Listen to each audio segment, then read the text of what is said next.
जब किसी व्यक्ति का व्यापार आदि में इतना घाटा लगता है कि वह ऋण तक चुकाने की स्थिति में नहीं रहता, तो वह खुद को दिवालिया घोषित कर देता है, या फिर हम खुद ही कह देते हैं कि उसका तो दिवाला निकल गया या वह तो दिवालिया हो गया। लेकिन यह दिवाला आखिर होता क्या है, कैसे बनाए मुहावरा? चलिए आज के वीडियो में इसी मुहावरे से जुड़ी दिलचस्प कहानी सुनते हैं। नमस्कार, मेरा नाम है मीतू माथुर बदवार और आप देख रहे हैं आपका अपना चैनल हिंदी वाली मीतू। बहुत बहुत स्वागत है आपका।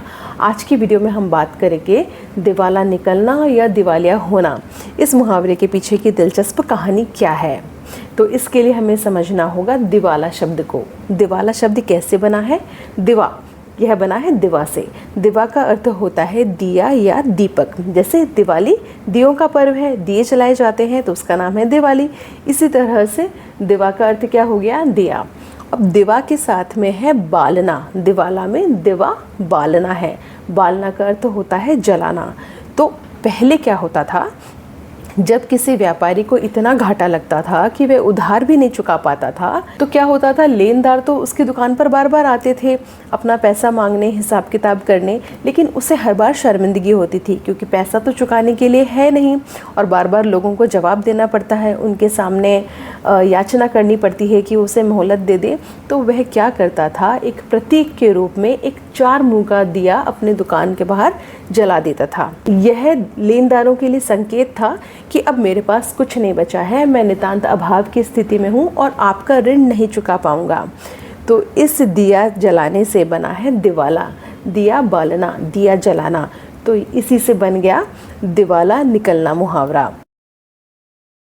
इसी से मिलता जुलता एक और दिलचस्प मुहावरा है, वह है टाट उलटना।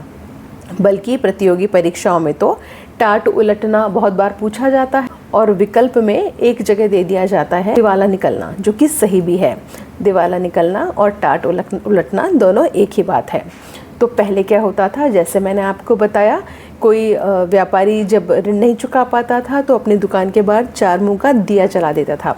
उसी तरह से वे एक चीज़ और करता था, उसकी दुकान पर जो टाट होता था, जो सन या पटसन का मोटा कपड़ा होता है, बिछौने के तौर पर, पर्दे के तौर पर काम में लिया जाता था, उसे वह उलट देता था। तो यह भी एक संकेत था कि अब मैं दिवालिया हो गया हूँ, मेरी गद्दी का जो टाट है वो उल्टा जा चुका है। और टाट उलटना और दिया जलाना ही नहीं, ऐसे कई संकेत अलग अलग राज्यों में अलग अलग जगह प्रयोग किए जाते थे, जिनसे कोई व्यापारी अपनी खराब आर्थिक स्थिति का संकेत करता था। जैसे राजस्थान में दुकानों के बाहर उल्टा ताला लगा दिया जाता था। तो ये 2 मुहावरे थे, दिवाला निकलना और टाट उलटना, जिनके एक ही अर्थ थे, किसी के पास पैसा बिल्कुल ना बचना, बैंक्रप्सी की स्थिति आ जाना।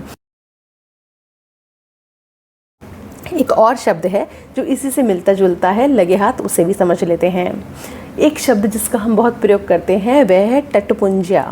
अब टटपुंजिया क्या होता है, इसे इस तरह से समझिए, यह मूल रूप से है टूटपुंजिया। टूट माने टूटना, तो जिसकी पूंजी टूट गई है, जिसके पास में पूंजी के नाम पर अधिक कुछ नहीं है, उसे कहते हैं टूटपुंजिया या टटपुंजिया।